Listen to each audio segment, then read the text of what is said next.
What is up, YouTube? It is a crazy time going around our world right now, to say the absolute least.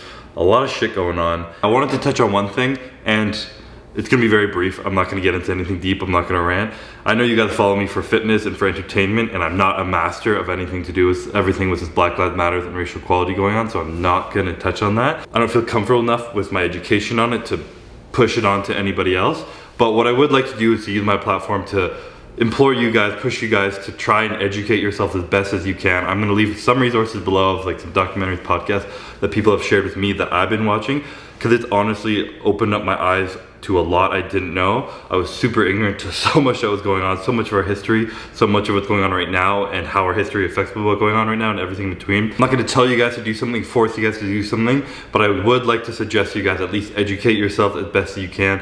What's going on, not only that, but what you could do. If you wanted to take part of it, how you can help. Your voice is more important than you think it is, and if you see something that inspires you and you would like to share it, then share it. It doesn't have to be your own words. It can be someone else's. I understand the importance of voting, obviously very crucial, especially our younger generation coming up. Very important thing you can do. If you guys want to get into petitions and donations, whatever, all of it can 100% help, but I'm not gonna force you guys to do it. I'm not gonna tell you guys to do it. You're all adults. We can make our own decisions. Just understand what's out there and educate yourself on what it all means. And the next thing I wanted to quickly touch on was how the internet is approaching people who are trying to help right now.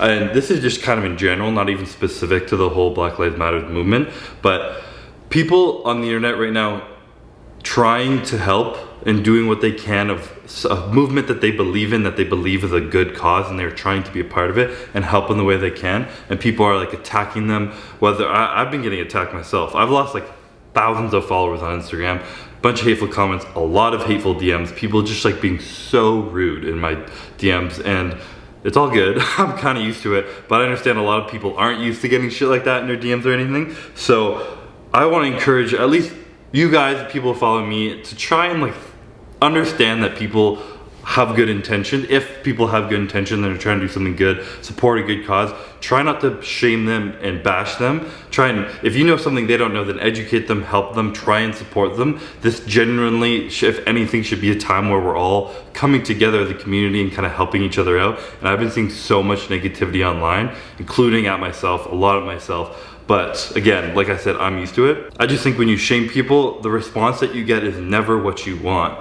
So there's literally no point in doing it. Like if you attack someone for saying something, they're gonna go in defense mode and they're just gonna tell you what you want to hear and make fake apologies, do this, do that, just shut up, block you, not listen. And the point that you're trying to get across to them, if it's valid or not, will not be heard because you came at them in a proper manner. So the way you communicate things, the way you come across, the way you approach people is super important. And it's just not cool to kind of bring people down and like attack them and for something that you might not believe in, or if you think, even worse, if you just think they're not doing enough. They're trying to help and you're like, this isn't enough, you need to do more. Like, don't be a prick, you know? The internet is full of pricks, and I think we're all kind of locked into quarantine right now, and people are looking for some drama and some people to attack and some people to chirp, and it's super toxic out there right now. And this is just me focusing on kind of that little piece right now. There is a lot of good going on right now in the world right now too, and that's the last point I want to make, is that's what we should be focusing on. We shouldn't be like someone supporting racial equality and anti-racist and be like, oh, so you support looting and rioting, you hate cops. Like, no, stop making it into negative things. Let's start helping each other out, uplifting each other, trying to educate ourselves so we can make good decisions, move forward in a better way, and just focus on that movement of good rather than creating a narrative of so much negative bullshit and focusing on stuff that just sucks. But I don't know, something I felt like I had to touch on because I know I've been getting a lot of shit, and I'm sure I'm not the only one. I know I'm not the only one. I've had friends reach out to me who like support what's going on. They want to help, but they don't know how because they're scared of doing the wrong thing, saying the wrong thing, because people have been so negative online. So I would just like to implore you guys to educate yourself as best as you can. Try and learn, understand what's going on. Take your part in any way that you can, and don't let anyone tell you you're not doing enough or whatever, because that's just fucking bullshit. Like, we're all lost, we're all kind of confused, we're in the same boat, so like just don't attack people for it. And yeah, try and be a good person. It's quarantine, people aren't really happy. A lot of people are out of quarantine, but yeah, just how I wanted to intro this video, that's all I gotta say. So hope you guys enjoy the video.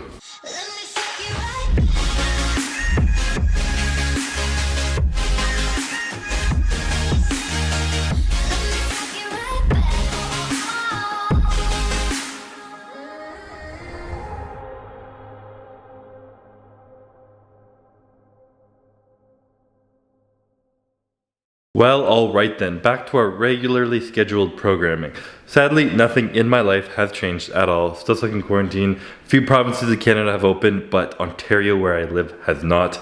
We still have no gyms, so about to head back to the dungeon gym with Ian today. We are training back, I believe. I think we dedicated ourselves to do deadlifts today, so I gotta kind of mentally prepare for that. Update on the only exciting thing going on in my life right now, which is having grass. I don't know if you can even tell, but update, it's long as shit right now. I was told not to cut it for a few weeks, obviously. I was like looking this up online. So until the sod actually like roots in and is settled in everywhere, you're not supposed to cut it. You're supposed to cut it really high. I've been watering it every day. Now that it's just been 2 weeks now, so I can start watering a little bit less. I believe it's stuck in, so I'm gonna have to cut the grass. I got a lawnmower that I'm gonna get, and speaking of, I got an exciting toy coming in, and it's been scheduled for a long time to come in on June 11th, and I woke up with this in my mailbox. And as you guys, I was talking in my last one, I got the grass, but I'm supposed to be getting my driveway in, and this says my driveway is coming June 10th. My exciting thing is coming on June 11th, and I'm not allowed to use my driveway for like 4 days. So I'm like, shit, I have no idea what I'm gonna do. I don't know what I'm gonna do at all. So I'm gonna have to figure that shit out. Somehow I'm gonna have to get it into the garage without touching it, and the lawnmower apparently. And I don't know, I gotta cut this grass too because it's getting real long. I gotta figure that shit out. Sometimes it's just the way she goes, you know? Timing in life is set out to always be the worst possible way it can be for you. It's just life. So yeah, that's all I really got going on. I'm also still on my anti-caffeine kick right now, so it's been 3 or 4 weeks, I think, since I've had any caffeine. I've had none. So feeling pretty good, you know, it feels pretty normal. And what I like to do, honestly, most optimally, is I don't like to be dependent on caffeine, so I like to come off it completely. It sounds like a drug. I like to stop taking it for a while, and then when I need it, like if I'm really tired or if it's a big leg day or something, then I only use it then instead of every single day. Probably for like a year from my prep, I used pre-workout like every single day, and it just started to feel nothing. It was just like habit of taking it. So I'm avoiding that. But luckily I got a Jack Factory order in the mail. I've been using this bad boy right here, Pump Surge. This is the cherry limeade one.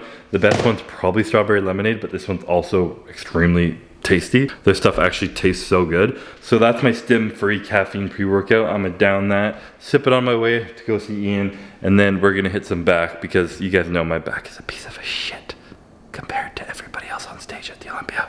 But don't tell them I said that. So yeah, that's all I got for right now. Catch you at the gym.